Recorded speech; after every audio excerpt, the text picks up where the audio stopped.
And like you said, B12, there is not enough B12 in any of the foods. Meat, fish, chicken, sprouts, you name it. B12 we all need to take, and that has to be soil-based, because B12 is not a vitamin, it's a bacteria. So it has to be soil-based, bacteria-grown B12. Otherwise, you know, if people don't want to take other, it's up to them. We have a core kit that we give each guest, and we do put enzymes in there. We put probiotic, but of course probiotic doesn't work without these things. You need prebiotic. That's what you get from these. So all the sprouts is prebiotic that feeds your microbiome. The flora you have, the 100 trillion bacterium you have in your gut needs to be fed by prebiotic. Cooked doesn't do anything. Cooked doesn't do anything. Great, thank you. Doug, how about you? I'm 95 to 100% raw. I like artichokes, and so those I'll eat steamed. I really like those. And my go-to travel polite food, if I go anywhere else, I like steamed Brussels sprouts. And at home, I'll shave them. But if I'm out, I will eat them cooked. Otherwise, I really don't like any cooked food. You know, vibrationally, I love fruit and I love sprouts. And I find it to be like a success for me every day, the more fresh, raw, organic foods that I'm eating. Like, I just love it. And the other stuff, I know that I cannot overeat raw food. Like, I could eat 12 mangoes and I could eat, you know, 2 pounds of sprouts. But if you were to give me cooked vegetables, or that were cooked or fried with seasonings and salt and oil and sugar, I would weigh 500 pounds. Doug, are you concerned that Anna Maria and Brian repeatedly say that the fruit's been hybridized, it's feeding yeast, mold, fungus, candida, and cancer? I've asked Brian this 100 times. He says they've looked at it under blood, under microscopes, and this is what they say. No other speaker, Gabriel, Anna Maria, and Brian, are saying this about fruit. Every other speaker is saying that's crazy. There's no studies on that. You should have as much fruit as you want. I'm not on their side. I want fruit to be okay. I love fruit, so I'm hoping that someone will convince me that it's okay, but I am influenced by them. Well, I would say, Stephen, if you were immune compromised or you were challenged with a chronic illness, like cancer or the like, then there's no room for fruit in your diet.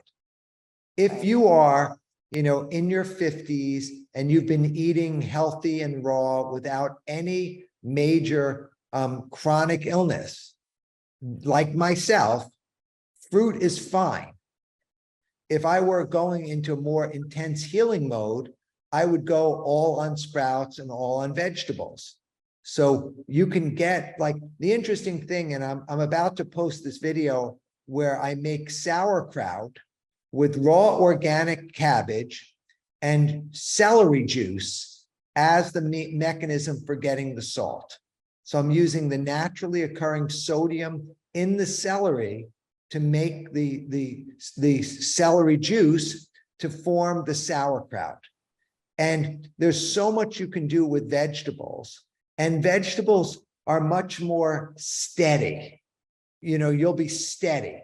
With fruit, like you eat, like, and by the way, it's almost impossible to find organic watermelon with seeds, non-hybridized, because it's so much more profitable to have seedless and conventional, and people are lazy. And watermelon seeds, the big black seeds, are a joy for me to eat. Yeah, that's good. That's because that's where the oils are. In the oils. and so I think, Stephen, if for me, if I can have wild blueberries, I can have organic fruit that I'm getting from a local farm, right? I want my food to come within driving distance, you know? So if I can have that, and I know the farmers, I enjoy and I pleasure in fruit. Like I really, like I'm looking forward. I'm going to be in Miami next week. I'm keynoting the International Sprout Growers Association in Miami on the 24th or 25th. And I'm looking to get local mangoes from Glacier Farms and other places to have a mango madness while I'm there. Okay, so let me ask this then. So Anna Maria, Yeah.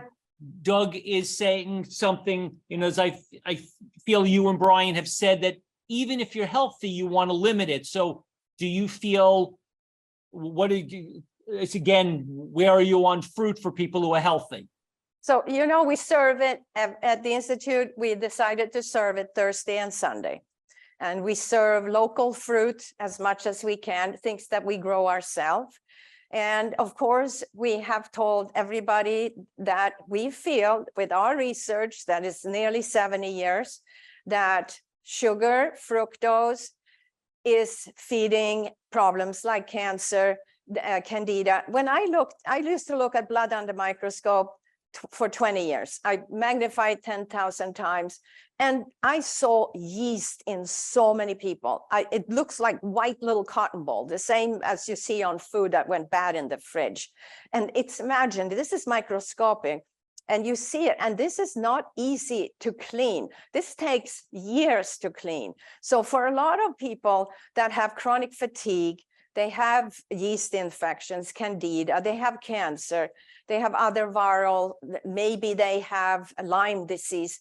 We're going to be very strict with you, and we're going to tell you that what our research is that we want you to be fruit-free, not forever, but for a few years until you get over the hump and you're in a much better place.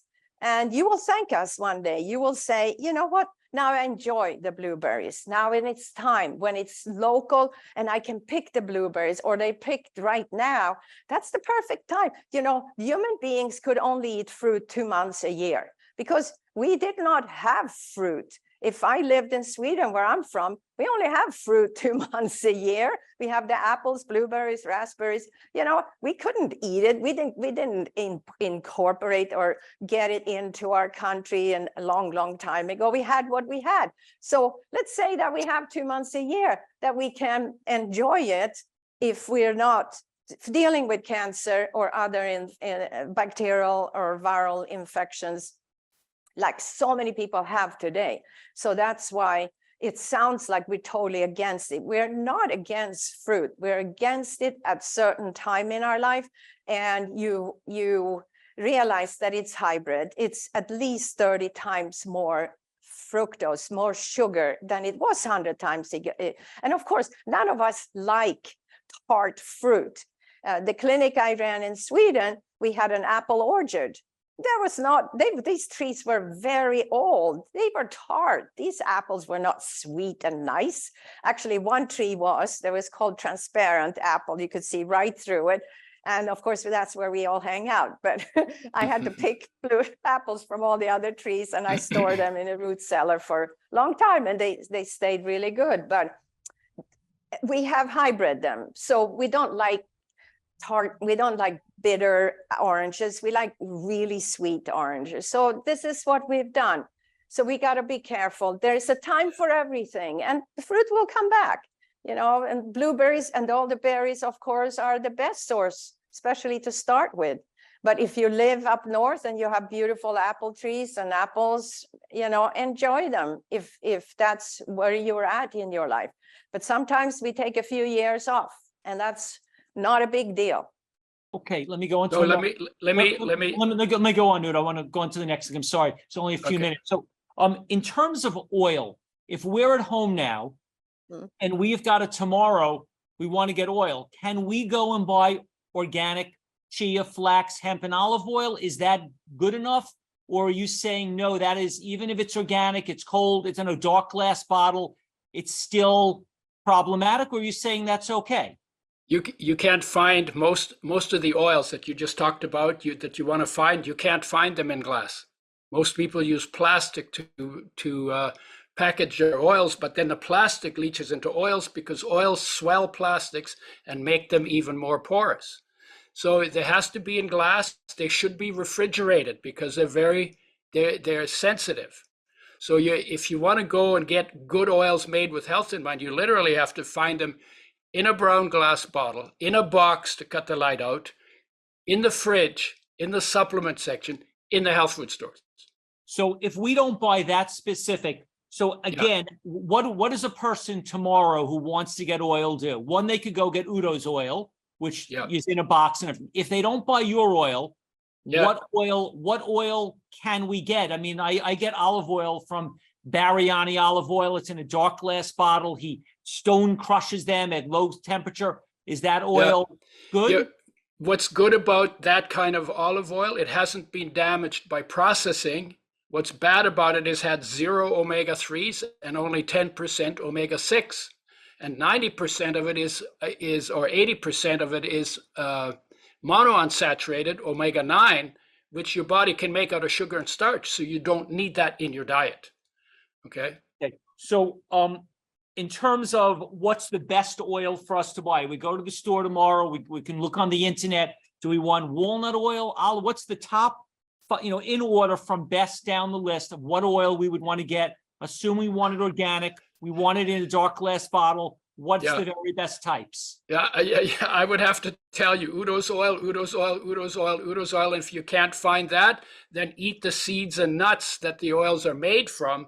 Because if the seeds and nuts are not roasted and salted and are fresh, then you're getting your essential fatty acids undamaged. Should be organic as well, of course, right? And and if you eat too much fruit, you're going to get fat. I get fat on fruit, so I have to limit fruit. Even though I'm healthy, I have to limit fruit. And berries are better than apples and all the big fruits.